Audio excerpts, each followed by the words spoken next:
Hey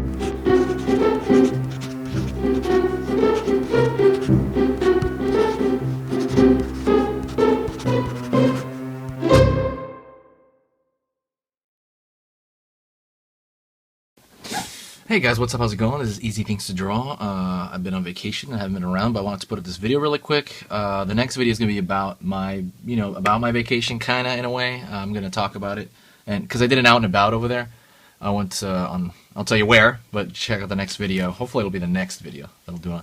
But today we're going to go over how to draw Morty from Rick and Morty, and just kind of black and white. And I'm going to be doing that with this pencil. Doesn't matter. It's just a colored pencil that I'm using. No big deal. I picked the blue because it was right next to me.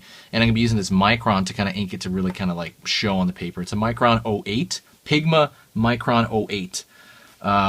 So anyways, I'm going to start with this, and let's kind of get into it here. When you talk about Morty, you're going to start with a circle. His head is very clearly a circle. Morty's a boy, obviously, the boy in Rick and Morty. And I'm going to draw this pretty messily. Just kind of do it to have it on the page there. His body... He's got pretty much a very, very thin body that can fit in almost like a tube. You know what I mean? Can fit in this kind of tube-like box, almost like you're drawing a kind of an elaborate stick figure, really. And let's start with, kind of that. If I want, I'll go into the face in a second here. But, oh yeah, I'm sorry, for the face. So with that circle, the circle's a little bit covered, but for the most part he has kind of this slightly thicker portion to his hair that comes out.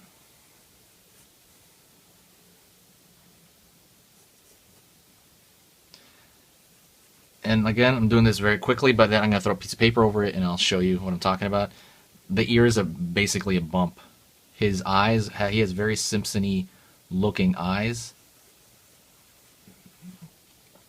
If I had to kind of like proportion his eye out, it would be like maybe like you could fit another eye over here on this side, another here on this side. Maybe like the eyeball's about 1/3 the length of his head. Draw the other eye over here, about the same size. He's got a tiny nose, and the mouth can be whatever expression you want it to be, really. It's got a dot for an eye.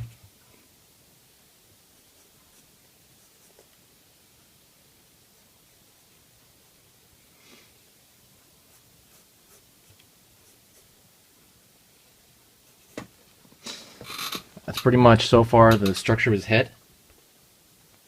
So far, like I'll show you what I'm talking about. I'm going to go over with ink. Don't worry about it. I know it looks weird, but don't worry. I'm going to go over with ink. He's got his arm. His arm is essentially kind of Kermit the Frog's arm with 5 fingers at the end of it. Very thin, gangly arms.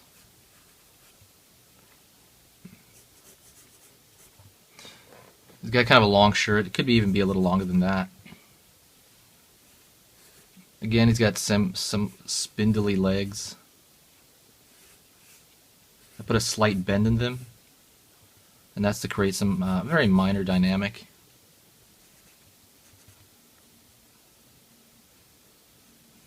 And his feet are just squares, really.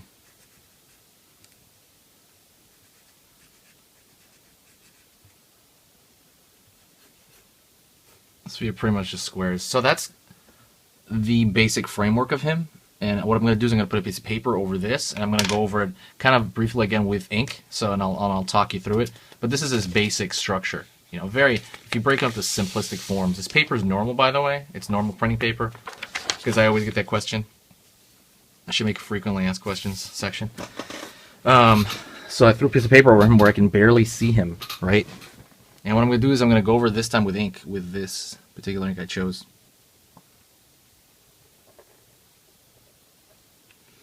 Circle for his eye.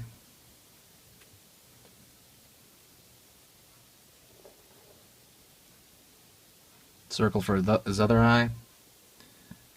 I'm trying to make them about the same, in terms of thickness, and that's so it won't look like it's a completely different image. It's kind of hard because he is a circle, what do you call that? A very round character. And round characters tend to be a little bit harder to ink, but just don't think about it. Well, I guess you gotta think about it a little bit. Like when you're pulling a stroke, like I would say warm up first and then pull it. Like warm up on another piece of paper, then pull it. I didn't really warm up because this is a demo, but could have, but I didn't. My fault. Got kind of a weird expression there. Oops. And I'm gonna throw his hair above that. His hair is slightly wavy. Very slightly wavy. I'm gonna go into his shirt. And normally I feel comfortable from this point on. The hard part is the initial roundness of him. That's always like, dang, you could screw that up.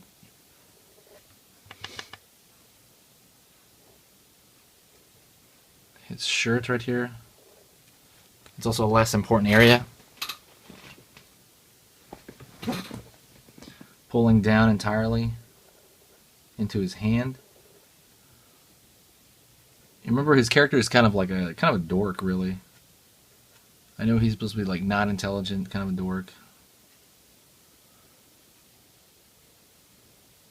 So like character designs obviously tend to match the character themselves. Like if you didn't know anything about the show, you'd probably kind of like at least guess like, oh, okay, this guy's kind of not a very confident character, more of a pawn. And that's kind of what you're supposed to get across in character designs in general.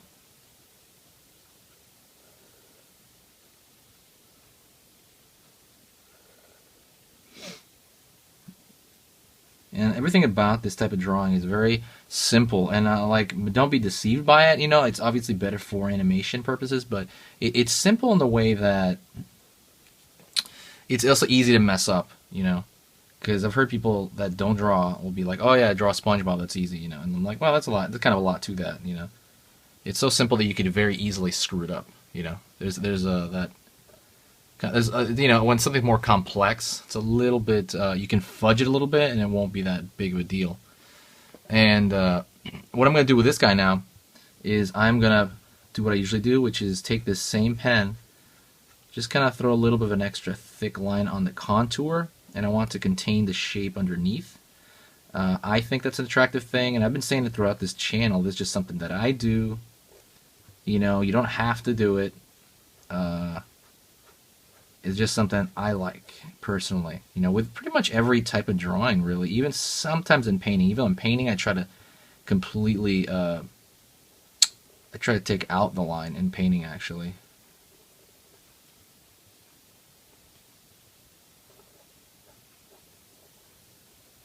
Like I said, that's a personal style decision. I'm trying to think of a video I want to create about style, and I don't really know yet.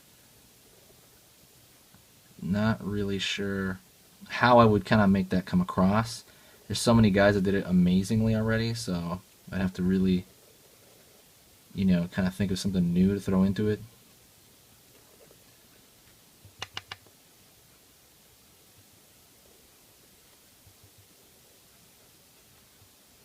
So we'll see where that goes. Alrighty, and I could throw some shadow down there on the bottom, but you know what? I'm not gonna on this one. I just kind of like them like that. Anyways, that's about it. That's the line art for Rick and Morty. Morty from Rick and Morty. I might, throw another one where I'm gonna color him, something like that. But hopefully, it was at least an enjoyable video and you guys learned a little bit. Hopefully, let me know in the comments below. I want to hear your opinions. I want to hear you really loud, too. So, basically, Rick and Morty, let me talk about this. If you're still listening, what's your favorite episode of Rick and Morty? Because I've been watching it a little bit like spare stuff on YouTube. I do like it, but I haven't seen every episode. I've only seen like 5 episodes, but I heard there's 2 seasons. So, down below, please post me what is your favorite episode of Rick and Morty, because I really want to know, for my own use. I want to go watch it. And and I'll find it somewhere. So anyways, thanks a lot, guys. I appreciate it, and I'll talk to you next time. If you guys enjoyed that video, on the top left corner, I'm going to put a playlist of Mario characters and video game type characters. So look up at that. It's a whole playlist of stuff like that. That's on traditional paper. I believe the Sonic one is digital, but I don't think I'm talking through it too much. But yeah, check that out. On the top right corner, there's my other channel, Enzyme Art. Is a new channel. It's a little bit of a passion project. It's taught in a different way. I get in front of a white screen. It's presented in a very different way, more like curriculum. So check that out if you haven't. We have about 14 videos up. I just put a new video up right now. And then the bottom right hand corner is the Armadillo pencil case. It's a pencil case that we started on Kickstarter 2 years ago, and it sells very well even now. And I'm so happy with that experience. And it was probably one of my favorite experiences so far in my life, was doing that. And if you want to support us, check that out as well. And the final note, we have a Patreon. If you thought this video was worth at least $1, a month, like go to our Patreon, donate if you can. If not, don't worry about it. You're still gonna get the same information, really. It's just that there's minor perks to donating to Patreon. But that's pretty much it. Thanks a lot. I appreciate you watching this, and I'll see you next time.